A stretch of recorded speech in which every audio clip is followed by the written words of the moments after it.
Rock stars, I am so proud of this episode. Please listen to the entire thing. I'm going to give you some reasons why here in a second. Our guest is Michael Silva. He and I had just the most amazing conversation just now about leadership. This is applicable for anyone, owners, leaders within private practices. I want you to listen to this episode from a place of understanding how we get in our own ways. That's kind of like one of the main themes. How do we get in our own way as leaders, especially in the private practice space and healthcare companies? We're going to talk about like where those causes are, and then how Michael as a coach has helped people overcome that. But there's two main concepts here. The first I'm going to tell you, the second I'm going to let you discover on your own. The first is helping us understand where we do create the most value as leaders and how that gets us out of our head into creating massive impact. Like the secret to massive impact is going to be revealed in how we serve our teams. Okay.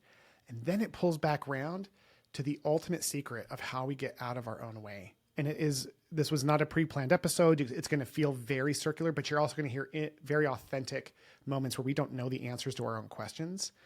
Enjoy the show. Please let me know if you have any questions afterwards in the comments. Yeah, Michael, I love this idea of owners who get in their own way and how that's a limitation for growth. Because I know as an owner, for me, I felt like if I didn't show up and do the thing, like it would never have gotten done. So to hear from, I'm guessing a lot of our audience members who own private practices who are like, what do you mean get out of my own way? What do you mean by that when you talk about getting out of helping you? Because you're something that you're a master at. You help private practice owners get out of their own way. What does that mean to you?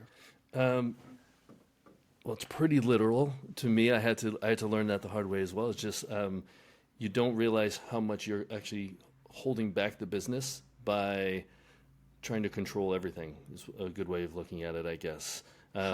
Being able to delegate and trust in your team in order to give you the space to work on the business. You can't be the number one clinician. You can't be the marketing guy. You can't be everything in the business, especially when it gets to a certain critical mass where it's just too much. So learning ways where we can pull it back, work on the owner himself or herself, working on them as a leader, freeing up the space to do what's most important, the vision, the leadership, the guidance, the mentorship, all those things that a lot of business owners want to get to, but they're too stuck in doing the little things. I mean, a lot of them still want to treat clinically, but they don't have to handle a lot of the administrative load. Unloading those things so they can just free up the space, I guess, would be another way of putting it. And losing, this is one I had to do. I had to lose my ego. Like I really had to get up. It always comes back to mindset, doesn't it? It just comes back to that mindset. So tell me about ego. What do you mean ego? Like, what does that mean to you? Well, what does it mean to me? All right. So my wife's a coach and she has a whole new definition and she helped me get rid of my ego. But I would say, I'm just going to draw on my own experience. So I built this private practice because I wanted to do things differently, wanted to do it my way. And I built it as the sole person. I was the everything at first, and the business became about Michael Silva. And I had a niche in the You were the brand. I was the brand. And, and I had these people lining up. I had a wait list to see me. It filled my ego. I'm like, wow, everyone wants me. Like, it's me. But then I tried to grow a business, and I can't grow a business of me. I needed to step back, get out of my own way, and realize, wait, I've got to mentor my clinicians so they can do what I'm doing. I've got to build this brand as the team that we are. It's not about Michael Silva, I was a young 20-something when this all started, and I was working with Olympic athletes, so I thought I was the man, and then I realized I'm not. I was just in the right place at the right time, and I provided a lot of value to patients. And by doing that and just realizing it's not about me anymore, it's about the mission of the business. It's about the team. It's about developing my team. It's about the individual goals of all my team members, never mind the clinical goals of all our patients. And as soon as I realized that and stepped back and trusted, because I had some phenomenal therapists, and trusted them that they could do the job. And then in kind of carry that into the conversations I had with my patients. I'm like, no, don't worry, you're in good hands. I remember going into rooms with like the Michael only patients that I had to get on other people's schedule, right? And I would go in, and I always made it a point, and I don't know if this was a good thing, but I always made it a point to go into the room where they were seeing one of my clinicians and like say hello, you're in good hands, compliment the PT, let them know. I would always make the same joke. I'm like, oh, you finally got a real PT to work on you, so you're going to get better much faster than when you're working with me. Like just build the trust in them, and my staff really liked that because I was boosting their confidence, and I helped their patient PT relationship just by taking 2 minutes to go in there, say hello, give them a compliment, and then I was able to walk away. And those people got better, and I didn't have to touch them or do anything. Yeah, but you had to let go of the ego. What's that? But you had to let go of that ego first. I had to, and it was hard. And I remember walking into my clinic when it really started to grow, and I'm seeing patients that I did not evaluate in my offices, using my equipment, being treated by my team. I'm like, who's that? And at first it was a little off-putting, but I loved it. It's weird, isn't it? When you're used to be the show. I remember those days, Michael, of like everyone, I knew everyone's backstory. They all loved me, all those things. Yeah. And then later on, like no one in the gym floor even knew who I was. I was just, and they would look at you kind of like the stranger that you are to your own business. And it was off-putting and beautiful. I love that you describe it like that. It was awesome. At first it was off-putting, and I'm like almost a little bit sad. Yeah. And then when I would walk in to any of the offices and just see these people who I've never met, who had no clue who I am, having a great time, enjoying the benefits of the therapy that we're providing for them, meeting their goals, it was awesome. And then if I got introduced to them, oh, here's Michael, he's the owner, and they would come to me and give me the compliments of the team and how great this office is and this team or this person. Like, what better? Like, can you ask for anything more as a business owner? No, man, right? It's such a cool thing. I think when you tell that story, obviously anyone who's gone through that journey, which is a small percentage of private practice owners, they relate to it so much because the ego is that first layer. It has to be. I remember what it was like when I didn't get my cookies, patients bringing desserts. Right. And it was just kind of like when I didn't, like no one was even bringing me anything. I remember going through a small depression because I was leaning on that. Yeah, the cookies. It was so much more than sugar and dough. Like it was like validation that I was worth something. Right. And it's so interesting because the ego needs to be stroked when we don't know our value as individuals, right? Like good. I think when we know, well, I mean, this has just been what you and I have journeyed together is like, when we can find our confidence in our impact and don't need somebody else to validate it, that's when we can be free mentally and operationally to start making a bigger difference across the globe without the same credit. So right. Yeah. So how do you help people as a coach overcome that ego? Oh, I don't even know how you'd begin to do that. Yeah, I mean it's different with everyone depending on the person. And I typically see the ego more of an issue in the males out there, the young males, those fighter pilots. I don't know. That's just my experience. I think the big thing is just letting them know that if you want to build a business, you have to trust. And if you don't have trust, and it comes down to your mentorship and your training, then something's lacking. If you're hiring the right people, which is where it all starts, right? So as you know, recruiting, you got to hire the right person. If you hire the right person, you mentor the right way, you train them, you empower them, you have to have trust. If not, I think it's our responsibility as the owners. Like, what did I do wrong to not feel that I can trust this employee? Did I hire the wrong person for the wrong job? Is the wrong butt in the seat? Is the wrong person in the clinic? So I think starting there and just letting them know that there's no more me in the business. You're growing the business, you're growing a team. It's everything's got to be about the team, and trying to get them to step back. And again, it's hard to say, no, why don't we have one of your, lead clinicians do this marketing event at the local, CrossFit gym? Why you don't need to be there? Let's feature someone else besides yourself. Because what happens is you're the face. People want to come see you. They want to get in your schedule, and now they get disappointed because what do you mean he's not taking patients? right? He just came over to talk to us about injuries and he said I needed PT. Now he's not going to do PT. So, well, there's all these different scenarios, but I think that's where I would start is just learning, making sure they have the right people in the right seats, doing the right job. They have a great mentorship and training program. There's, the follow up, making sure that whatever goals we're setting for the employees, they're being hit, they're getting what they need to be the best, most valuable part of the team, and then allowing them to step back and just watch it happen. Like, Wow. I love how you customize that per person and you build that. But there's certain steps that sound the same, right? Like when you say that they step back and watch it happen, it's like they have to experience this new world called you matter, but we matters more. Amen, right? Yeah. Like we, not me kind of thing. Right.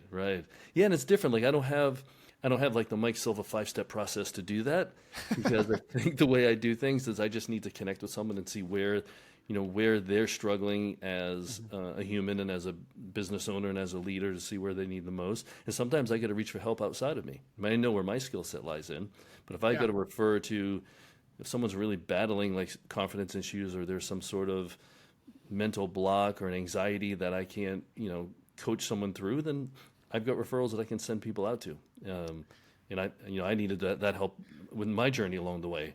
I didn't realize how anxious I was until someone told me I was. Yeah, man, it's kind of funny. I have to say, I don't think there is a 5-step process. Many of the people I've talked to who are master coaches that worked on me over the decades, the best ones didn't have a 5-step process. Like it was because everything when it comes to mindset is the biggest. I'll just say it in my opinion, is the biggest mastery needed for leadership. To improve in leadership is our mindset. So to have someone customized from experience is the best way for me. Like when I've worked with someone as a coach who's been where I've been and has gone where I want to go, then they can come and step in to see the world through my eyes and go, oh, it's all ego, but your ego is coming from a place of insecurity around blank. And then having someone kind of walk me through that. This is a true story. So my first step into coaching ever, Michael, I was working with this guy named David Berg, who wasn't a coach. He was a CEO and still is CEO of Arrowhead Health Company here in Arizona. It's now a multi-location hospital. So he's not a physical therapist. He was a private practice owner that turned big time. And he was a chiropractor by trade. And the first phone call I had with him, because I was joining his little coaching group through an organization called Entrepreneurs Organization. And he wasn't charging anyone. He was doing this for free. Wow. So he's mentored literally hundreds of people, including friends of mine that have 9-figure businesses. We call ourselves not disciples, but like we've all been taught in the ways of David Berg. Right. And so I'll never forget, first call, 5 seconds in, he's like, oh, so you're a physical therapist, dude, I'm a chiropractor. And he goes, are you still treating? And I said, yeah. And he goes, well, you're going to get over that because you're going to realize that doesn't matter. And he intentionally bull baits like that to create these emotional responses. And what was your emotional response? So what I told him, because I'm a people pleaser, I was like, oh, okay.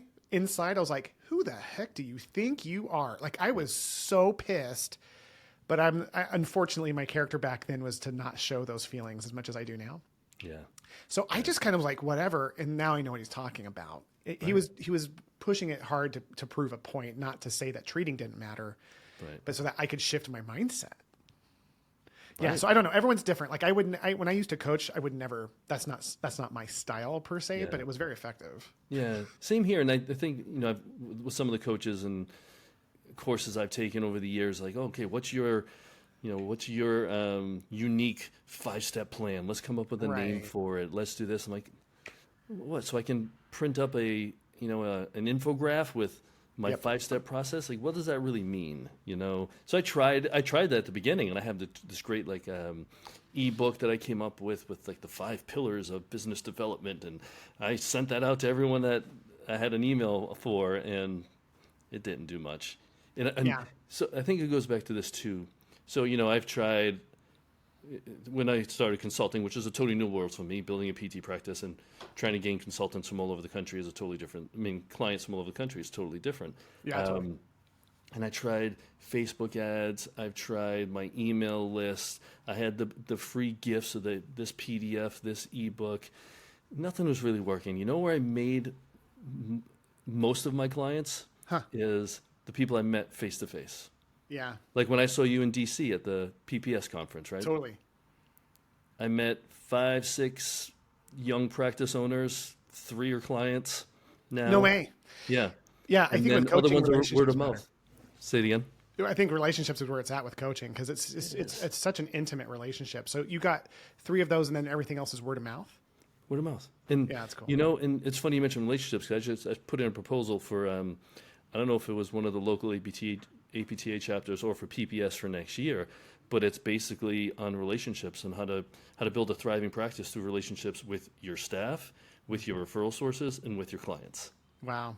You know, I mean, think about it. If you can just foster those 3 relationships, is there anything your business cannot do? Totally. Right? Yeah, it's amazing to think about what's interesting for my journey is that as I learned how to step out of treating and into leadership was how that's when my world pivoted internally at home because I became more of this like leader across all of the domains of my life because it was about learning how to empower others, Right. which was so important to me. And I'm so grateful for that painful lesson because of great coaches like you.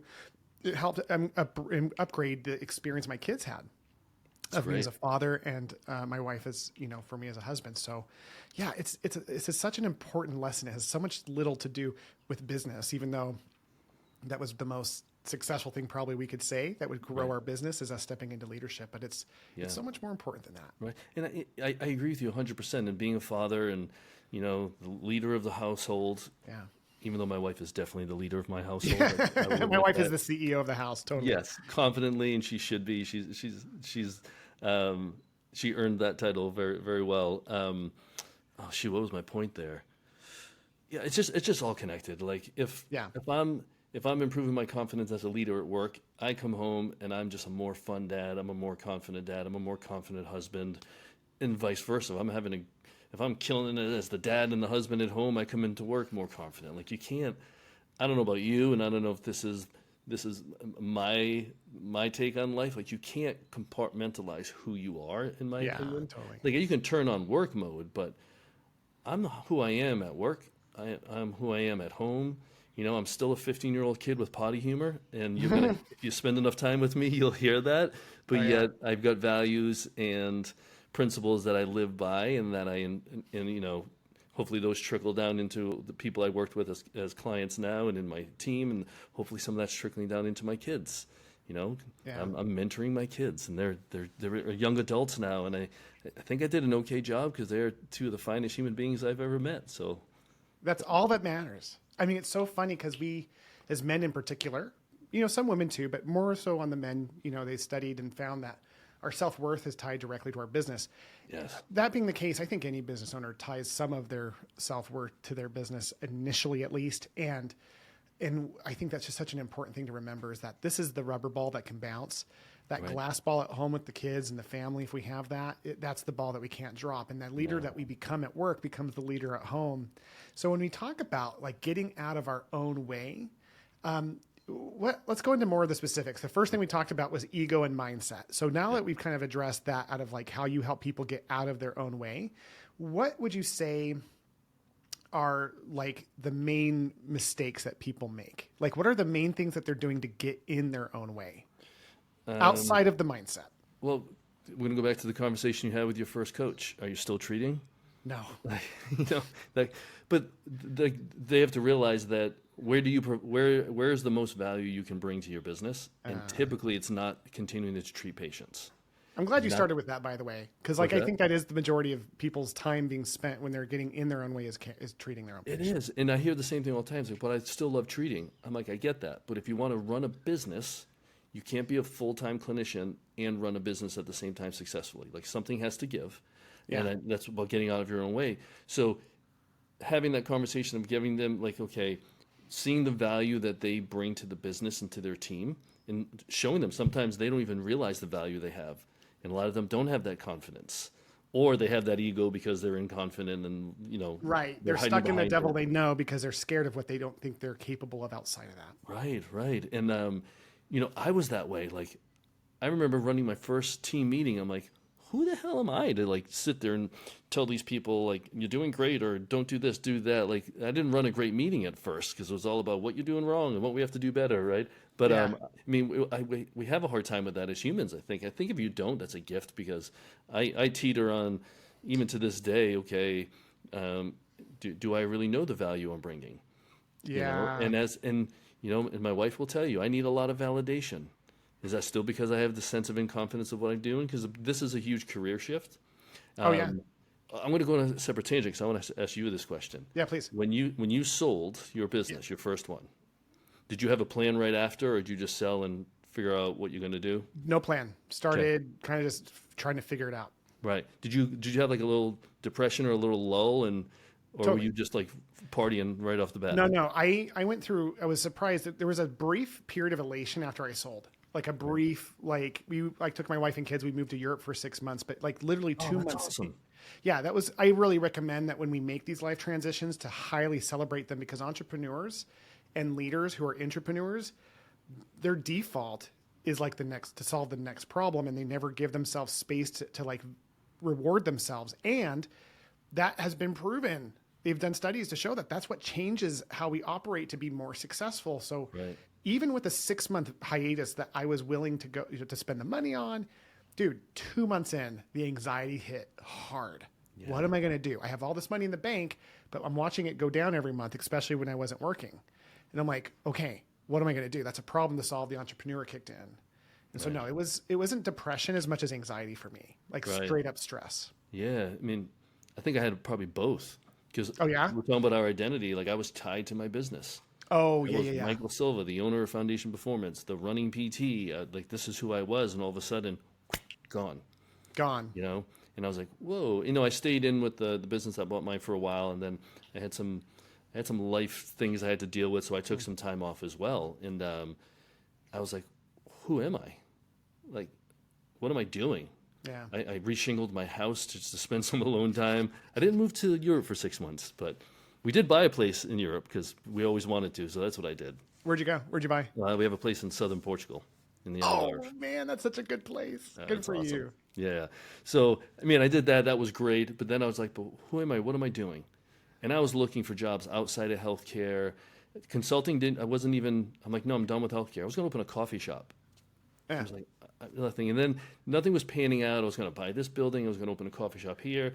I actually entertained, which is the kiss of death, opening a restaurant with someone. Oh, never. Yeah. Exactly. I grew up in a restaurant family where my you dad did? owned restaurants, so I know that world. It is the worst. I don't know the world. So what was I thinking? I don't know, but I didn't. Thank God. Even my wife was like, "You really want to do what with who?" Like, why spaghetti?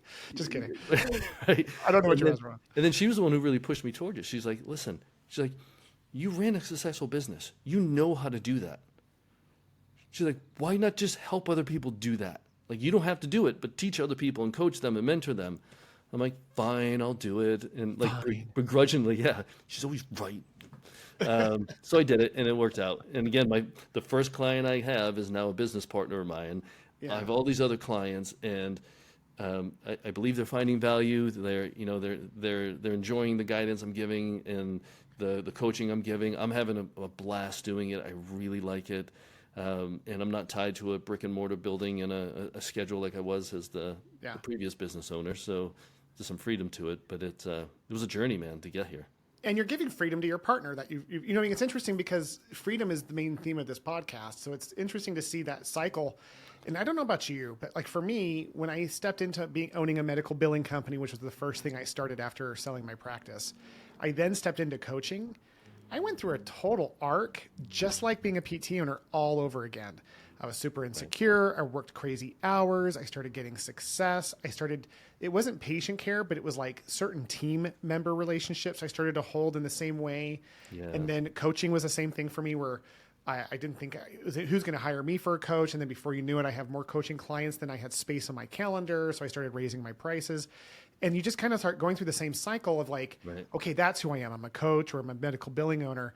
And then like I had to do the same thing all over again. I had to step out of that mindset. So it's not like this isn't just like, hey, if you're listening to this and you're a healthcare private practice owner or leader, it's not about like getting away from patient care. That's not what we're saying.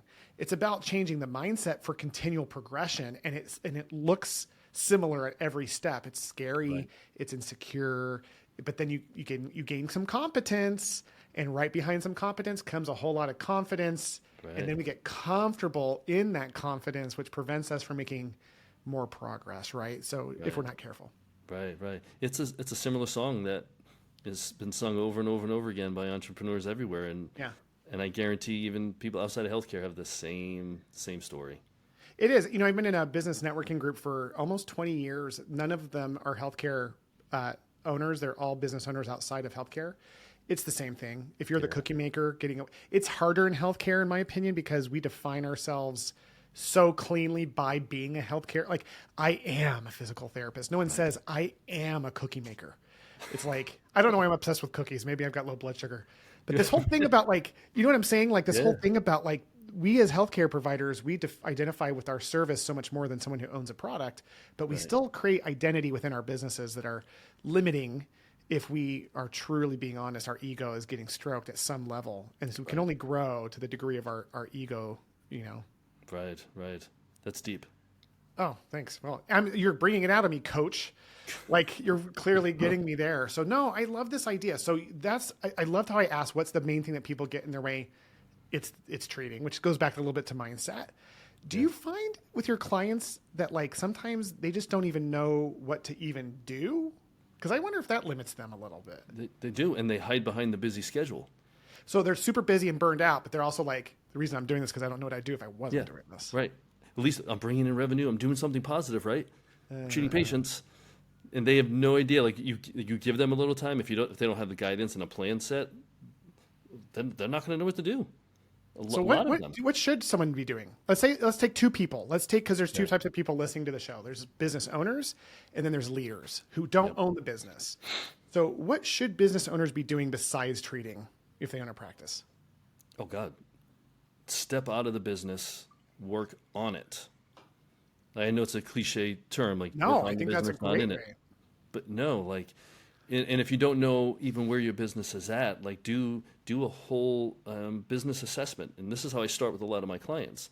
So we look at like financial health of a business. We look at the processes of the business. We look at the team of the business. We look at everything. Step back and look at everything. What's working? And honestly look at it, because I can make everything look good in my eyes if I didn't want to do any improvements or make any changes, right? Oh, she's fine. She'll get it. Like, yeah, she's the right person in that seat. We're okay. We'll just leave her there, But taking an honest look at the business, seeing where you need to improve. If you don't know how to get help doing it, but work on it. Because once I started stepping away from the business and looking at it almost from a new lens outside, I didn't realize how many improvements I need to make.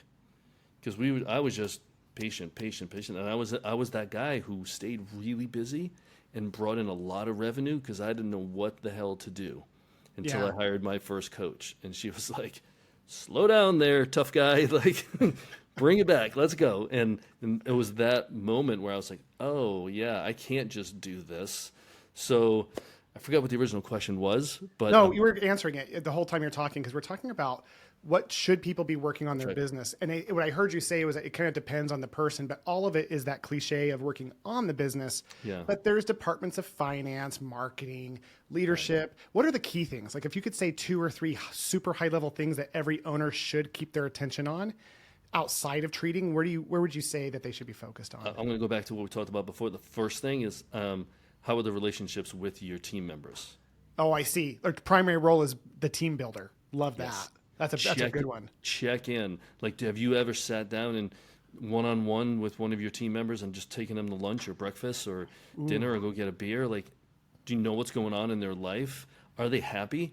Are they just telling you they're happy because they don't want to lose their job? Like, really? And then you've got to set this environment in that people feel open and honest and vulnerable enough that they're going to be able to be honest and have that be accepted. But I think start there. Like, what are we without our team? Yeah. Right. And I think that's what we forget when we make patients our priority, is that we forget about those individuals. It's not that we forget about them, but I used to not hate my team, but I hated the distraction of having to manage those relationships because I was using them as a tool to like just grow my business because I didn't know how to treat more patients without them. Right. Right. But when, like for me, a big mindset shift was, oh, they're my primary focus. Like the more I can develop the connections. And by the way, that was so much more rewarding than patient care. It was, right? It took more time. Oh, But yeah. like at the same time, like in the end, when I sold my company, I never missed my patient care. I miss my core team it's been 6 years since I sold. I miss them every day. And I talk to other people who've sold like you. And all we do is talk about those amazing men and women who just made us, who thought more of us than we deserved and loved us and worked their butts off. And we did all that we could to honor them. Like that was the greatest reward of owning that company. I think that if you don't do that, don't do anything else. You have to start there. And most people need some help with that connection. But I learned the hard way by not putting time into certain employees that needed more of me as a leader. And a few of them have left. And I had to learn the hard way that I need, as the lead, I need to be there for them. 100%. How profound that you just said that. And I think you are right. I've never heard that so cleanly, Michael, that like as a business owner, our first focus should be on that team more than anything else. And you said that like, hey, regardless of anything else, you could have your attention on that team is number one. I agree. Yeah. Totally. Right. We can just drop the mic there. We should end the episode. The team thing is so important to be developing that. And it turns into this really fun journey, but at first it's intentionally hard because no one's good at it naturally, at least not in my world. No. And that's where I think for me, by the way, Michael, having a coach was really big for that. Yeah. We were talking about human relationships. So having somebody who's been in those circumstances, they don't know the people directly, but you know how this is. After you own a business long enough, you see the same eyes in other people. I think I just quoted Star Wars. You might that have. one, they're in that temple. Rey is in there, and the woman goes, "When you've been around as long as I have, you see the same eyes in other people." It's true, though. You see these people coming into your business, and you're like, oh, "Okay, here we go." Yeah. Or, "Oh, yes, here we go." And so you can help coach people through those elemental, discussions because the human relationship part. I always tell people this too, Michael. Retaining is recruiting insurance. Oh yeah. So learning how to retain those people by having those relationships. You don't have to recruit when you have these amazing people working for you. Right. So what are some of the key things? You mentioned a few of them loosely, but what are some of the key things you tell your coachees about like how to like focus on their team? Well, one is I encourage them all to spend some alone time with each individual employee. You mentioned like take them out to lunch and stuff. Why is that important? Get out of the office. Because when you're in the office, they see you as the boss. They're the employee. Take them out, have a beer, or drink if that's what you like, or just go to breakfast. Just get out. I like doing it. I did those things, and I encourage them to do it outside. Get away from the work environment, even if it's on a weekend after work. Block their schedule for a couple hours in the middle of the day. Just get away and just. And the first thing, what I tell them is, don't sit there and talk about, are you happy in your job role? Like, can I be a better boss? Like, no. Like, how are your kids doing? Oh, just had a graduation. How is that? How's your husband? What does your husband do? Like, get to know them as a person, really connect with them. Like, number one. So that's what that would be my number one right there. Yeah, I don't think people feel like they have enough time to do that. Some people would even argue, Michael, that making it too personal could be bad. Like, is there a point in those relationships where you feel like the personalization maybe goes too far, or is it like the closer the better for you? No, I'm sure you can't get too far. Then you can get way too far and end up in weird relationships with inappropriate relationships, which I've never seen happen. Thank goodness. But so I think anything can be taken too far. Yeah. I think if you're generally leading with your heart and just trying to connect with someone, I don't think anything negative will come of it. I say this, and then I'll tell you a quick story where my business lawyer, because I did get a former employee of mine tried to sue me. Oh my! Yeah, that was fun. And my lawyer's like, you're in business long enough, it's going to happen. It's probably going to happen again. But it was not legit. We worked it all out. It was fine. It didn't affect me or the business, and it was nothing I did. Oh sure, lawsuits come with the game of owning a business. Yeah, totally. But then he says, this is why most small business owners are cold-hearted pricks. Pardon my French. Totally. He's like, because I was hurt. I was hurt on an emotional level that this person actually thought that low of me that they wanted to sue me for something that wasn't legitimate. Yeah. Like I was crushed, and he kept saying, "Listen, we're making business decisions. You can't get emotionally involved. Like you need to be cold. You need to have these borders. You need to have walls." So he was on the opposite side. Um, I think there's a middle way where no, you can develop good relationships. You can have a connection with your team. I did. I liked it. Yeah. I enjoyed it. I don't think I ever crossed the line. I think it helped me build trust and help them know that I've got their back. Going Yeah. through COVID, I think, was a big example. Like they knew, um, like just getting through that whole ordeal and being able to keep people working. And I did a fundraiser to raise money, and I gave all that money to my team. Like, because I had to let them go. Like they were yeah. all not working. So, I think because I had that solid relationship with them, they knew that I'm doing my best for them. And it was without that trust, I don't think I would have gotten through COVID as successfully as I did. Yeah, I think we can relate this. As you're talking, the image that comes to mind is the relationship a medical provider has with their patients. The really good ones have a personal connection with boundaries. And Yeah. the boundaries are more for just keeping things on a professional basis. Because when we get too personal, we get too casual. So this idea of like being personable, like a good doctor remembers. I mean, oh my gosh, if your doctor comes in and remembers your kids' names and knows that they're in soccer, like how would you feel? Same thing with employees. We've been burned so many times as employers or leaders. I always tell this to people that we get fired more than anyone. Like when someone is being fired, that employer fires that person. But as employers, when people quit, every time we get fired, and it hurts. And when they sue, it's so personal. Oh God, yeah. And so you get to a point where you get jaded, and that's where I know I got jaded at a certain point. But that's when again where coaching really stepped in and helped. But I love this discussion because what it's evolved into is helping understand that leaders' primary job is to build more leaders. So when we're too busy treating, we're not creating space to create connection. And like you're obviously a connection leader, which goes really well in healthcare. People don't care what you know till they know you care and all those things. Mm-hmm. So as you're spending time developing those relationships, you're, retaining talent, which is recruiting insurance. You're also building people. You're also giving them an opportunity. But I will say this, the surprise for me as well is that the relationships, to this day, I've partnered with ex-employees in 2 of my companies. And in both cases, we have these deep personal relationships that are still highly rooted in the professional relationship coming first. Like it's weird. You would think that, well, I mean, because we know about each other's personal worlds, but we're not telling each other's personal problems either. It's like there's these boundaries around like, Right. if I know what's going on, I'm there to help and support. I'm the first one, to contribute to whatever they need. But 90-something% of what we talk about is work and how we're building this thing together, because there's nothing more personal than what we can do together in that domain, because it shapes that personal domain, right? Right. And I think you answered your own question is like, where's the line cut? Or when does it become too personal? Like, it's professional first, but knowing that you care for this person and there's a human connection there. But yeah, like people didn't come to me to tell me their marriage troubles, and Right. but they did come to me and needed an extra mental health day because they said they're just dealing with some family stuff, and I get it.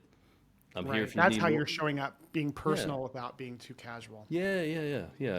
Because I'm sure there's many lines being crossed all over the place, and I'm sure there's other coaches that disagree with building a strong connection. But that's how I'm getting through life. It's working so far. And honestly, I will tell you this: the people I look up to, Michael, are just like you, and you're a person I look up to as well. And I'm talking about people who have like these massive companies, 9-figure businesses. They're very personable. Like they're very sincere. They're present with people. They care. They invest. Right. I have a very close friend of mine who owns the 3rd largest pest control company in the United States. And I'll never forget seeing how he interacted with someone at a concession stand at a Suns game, a basketball game. He was just so like, how's your day going? And like the guy was just lighting up, and he's just getting the guy's hot dog. Right. But at the end of it, they were like laughing. And I remember going, I get it now. What's really funny, Michael, is don't you think healthcare providers are kind of pre-wired to do that well? Yeah. I mean, we're all in healthcare. We're all treating caring patients. people. We all do that well. So why is it that we struggle in shifting from doing that with our patients to doing it with our employees, do you think? Why do we? That's a really good question. I don't know. Yeah, I don't know. I wish I had a good answer. I don't either. Something of the maybe this is like the ownership, this is my company, you're part of this. I don't know. No, I don't know. I'm just thinking out loud here. I love the fact that we're both like, we don't know, No. but it's transparent that that's what happens. It's like, we're so good naturally with our own patients and developing those relationships. Yeah. Not every healthcare provider, but most, Right. especially the owners or leaders, they're really good. They're getting the cookies, but then they don't know how to interact as much. And usually it creates, I will tell you this, what I have seen when I used to coach in recruiting was how like a lot of times there's this vilification of their team members. Where it's like all students care about is money and being lazy. Like, oh, that's not true. Let's not, let's talk about some trends that you're seeing and then maybe some truth around that, but let's not talk about generalizations. But yeah, no, I like the fact that we don't know. Maybe that's another thing for us to think about and jump on another episode. And I love that you and I are in that transparent, honest space of like, yeah, we when they figure it out, we are the best at growing teams, but there's something in the middle between transitioning our natural leadership and care and personalization from our patients to our employees that is the big barrier. Maybe it comes back down to ego. Who knows? Oh, I bet. At some degree, it has to, right? Yeah. Man, so, okay, we've talked I love this discussion. This has been so fun, Michael, talking about how to get leaders and owners out of their own way in private practices, starting with the ego, understanding what their primary job, what is the main thing that gets in their way of patient care, and then like transitioning to this thought of like, what should they be focusing on? And that is your team. And I almost don't want to go further in that particular domain because it's so concise and clean for the listeners that I think that's really powerful in that regard. What are we missing though? In your journey of helping people get out of their way, is there anything else that comes to mind that you would want to share with people who are clearly in their way and maybe don't even see that they're in their way? What are they missing? Oh, man. I want this like drop the mic moment right now with this ending on this statement, and I feel like I've got pressure and I can't think of anything. No, man, I love this. And by the way, I wasn't trying to set you up for that. I think that's okay. I literally ask questions from a place of like, what is that? And I just think you have such an experience of helping not just yourself, but other people get out of their own way. And maybe we've covered it all, you know? Right. I'll let you know. So I had 2 client meetings yesterday and right before we got on today. Yeah. Both of them, I had to encourage and coach these 2 individuals on their self-care. Oh my gosh, does that land hard? Because they were not taking care of themselves, because they were in the grind, treating patients, trying to grow, doing this. There's other factors, but and I always check in with when I sit down. We have like a personal check-in. How's everything going? How are you doing? I'm faking it till I make it. Well, no, that's not a long-term strategy. So what's going on? So getting to the bottom of it. But these last 2 meetings I had, I'm like, you need to like non-negotiable blocks in your schedule. You need to go for a walk at lunch. You need to hit the yoga class. You need to do something for yourself because you are burning and you're not going to make smart decisions when you're this stressed and this fatigued and this tired. So you need to prioritize your self-care. So I would say maybe that's missing in this equation. That hit me almost emotionally. And I'm hoping listeners, rock stars, as you're listening to Michael, I have to say that was brilliant because I hope what you're hearing at home and in your car or driving or walking is this idea of like leadership begins with self-leadership. We're the utensils, the tools in the world that we serve in. And like Abraham Lincoln, who was asked once, like, if you had 4 hours to cut down a tree, what would you do? And he said, I'd spend 3 hours sharpening my axe. It's like I will tell you from personal experience without making this episode about me, how much that resonates with me. And I just hope that as people are listening, they recognize that, at least for me, from my experience, the second I stopped taking care of myself is the second I stopped leading others. Yeah. Yeah. Yeah. So it goes back relationship with self, relationship with your team, relationship with your clients, relationship with your referral sources. It's all this relationship building, but it has to start with self, 100%. It's interesting how our discussion started with ego, which is a relationship with ourself kind of thing. Right. And then it ended with like getting rid of the things that don't serve us individually and internally. And then it wrapped into others in terms of what we should be focusing on. And then all the way back into caring for ourselves. Seriously, man, I don't think we could have done a better job planning this out, this discussion. So hopefully people realize we did not plan this discussion. Like we just started talking and it came out. I think this is because we're having an honest conversation. Yeah. And I want to thank you, for the people who are listening to the end of the episode. I really want them to know how much I regard you, Michael. Thank you. The feeling's mutual, Will. Yeah. And I say that from a place of like encouraging others who are listening, who are feeling inspired right now, that if you need a coach, and if you don't have a coach, then guess what? You need a coach.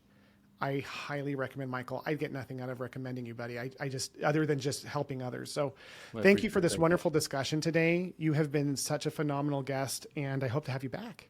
Absolutely. We'll set it up. Okay. Sounds All good. right, thanks, Bill. Everyone else, thank you so much for listening. Well, until next time. Guys, thank you for taking time to listen to today's episode. If you found today's information to be useful, could you take a minute and help me? I would love it if you could leave a podcast review in your app so that other people who are looking for this information can find it. Plus, my dream is to have the largest network of medical entrepreneurs and leaders in the world so that together we can change healthcare to make it better for all. So in addition, if you can think of anyone that you could send this to, not only would that mean a lot to me personally, but it would build this network so that we can make healthcare the way that we want it.